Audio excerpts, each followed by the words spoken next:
જે ગુજરાતમાં બધા જ મોટા ઉપાડે એવું કહે કે દારૂબંધી છે, પછી બધાને ખબર હોય કે ક્યાં દારૂ વેચાય છે, પોલીસ આંખ આડા કાન કરે, પોલીસને બધું જ ખબર હોવા છતાં અનેકવાર કમ્પ્લેન કર્યા છતાં પણ પોલીસ એક્શન ના લે તો જનતા શું કરે? જનતા રેડ કરવા જાય, અને એમાં પણ મહિલાઓ હવે બહાર નીકળી અને આવી રીતના જ્યાં પણ ખુલ્લેઆમ દારૂ વેચાય છે ત્યાં જઈને રેડ કરે છે, લાઈવ રેડ વિડીયો જે રેકોર્ડ કરે છે અને પછી બધાને બતાવે છે કે કેવી રીતના એમના વિસ્તારમાં દારૂ વેચાય છે।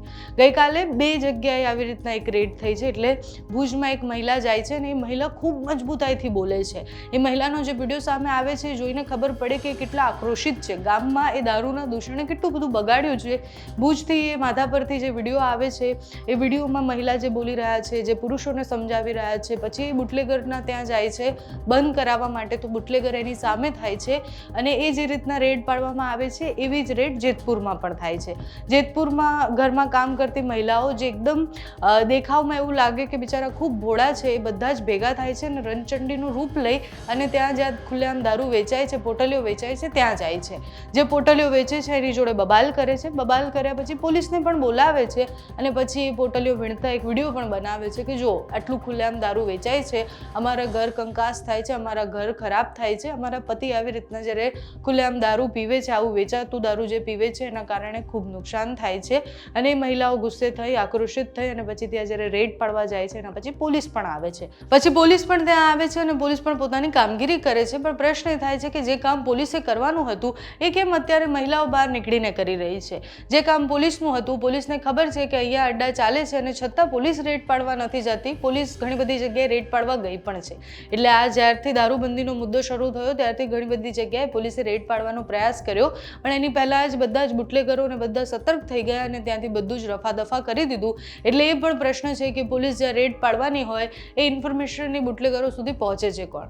અંદરના એવા કયા માણસો છે જે આ લોકોને પોષી રહ્યા છે કે હેલ્પ કરી રહ્યા છે, ત્યાં સુધી પહોંચવું પણ ખૂબ જરૂરી છે। જેતપુરની મહિલાઓએ ખૂબ સરસ રીતના એ દારૂના અડ્ડા પર જઈને રેડ કરી, સાથે જ ગઈકાલે ભુજમાં પણ એવી જ કંઈક રેડ થઈ। અત્યારે જેતપુરમાં જે મહિલાઓ કહી રહી છે એમની જે પીડા છે એ સાંભળો, એ રેડ કરવા ગયા ત્યારે જે દારૂ વેચી રહ્યા હતા એની સાથે શું રકઝક થઈ એ પણ જુઓ।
हेलो ब्लूटूथ कार्ड ना बाइक ले आमाटे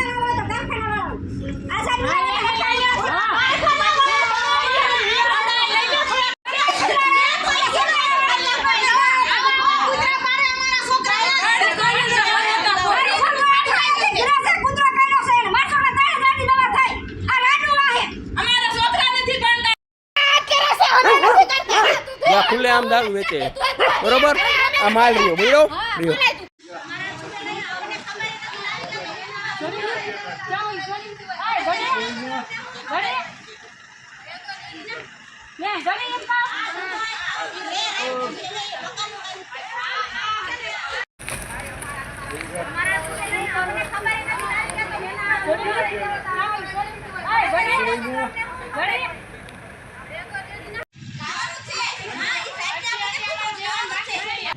દારૂ વેચે છે 5 વર્ષથી પોલીસ ચોકીએ જાવી છે તો જવાબ દેતા નથી, હપ્તા લઈ લે છે અને હામ્યું કે મામ્યું કેસ કરે છે બળાત્કારના ને મોટરસાયકલ ફટકાડ્યા એના.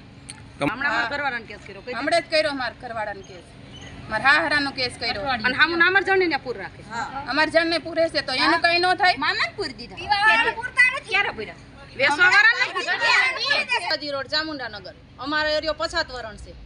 અહીંયા દારૂ વેચાય છે અને સરકાર નોટબંધી રાતોરાત કરે તો આ દારૂબંધી કેમ નથી થતી? અમે ઘણી વાર પોલીસ ચોકીએ ગયા છે પણ કાઈ રજૂઆત આવતી નથી. કોઈ અહીંયા કાઈ કરતા નથી. હા